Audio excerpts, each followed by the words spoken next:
The next item on the agenda are citizens' comments. This is an opportunity for citizens to come forward and speak to any item that is not on the agenda that they would like to share with the public and the council.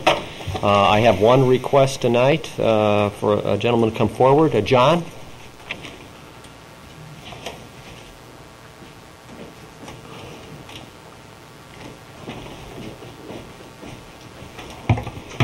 First of all, I'd like to welcome Ms. Berger to the council. Good luck, have fun, stand your ground, think about your constituents.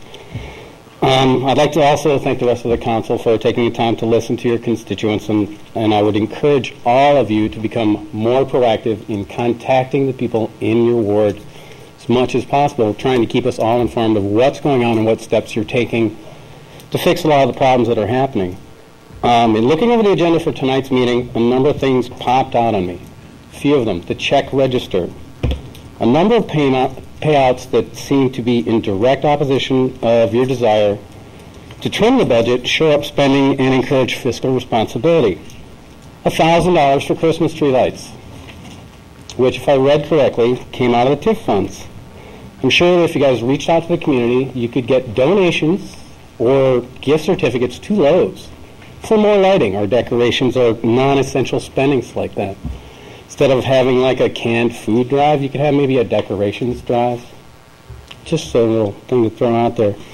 It seems like a lot of money for Christmas lights. $1,000 when we're trying to trim the budget, trying to encourage fiscal responsibility.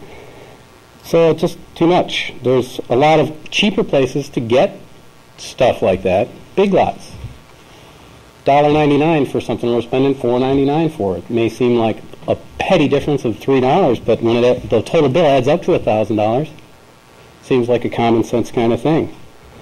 Another thing is the continued spending on membership dues to professional organizations. From my limited experience in the real world, such memberships usually come out of the person's pocket and are either deducted on their taxes as professional business expense, and the city is footing a giant bill for a lot of membership dues. If I didn't take the time to add it up, but I'm sure if we went line by line and added up, it would be somewhere in the neighborhood of $5,000 or above, easily, for publications and membership dues.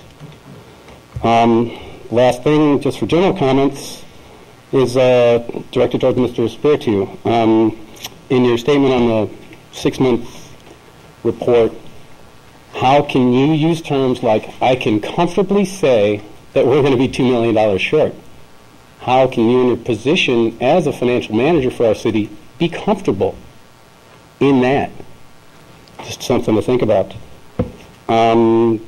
Switching over to the voice over internet protocol, I believe should be an open bid process. In not having bidding, where is that at? It appears to me and some other members of the community that by initiating the pilot program and including the costs in the budget before the program is instilled, that the city had already made up its mind that they wanted to go with Mitel system and the IP communications company. And using the savings excuse of not having to replace the Mitel phones purchased in the pilot program, using that as an excuse to go ahead and forge ahead without seeking input from the community, or allowing other people to bid on that process. That's it.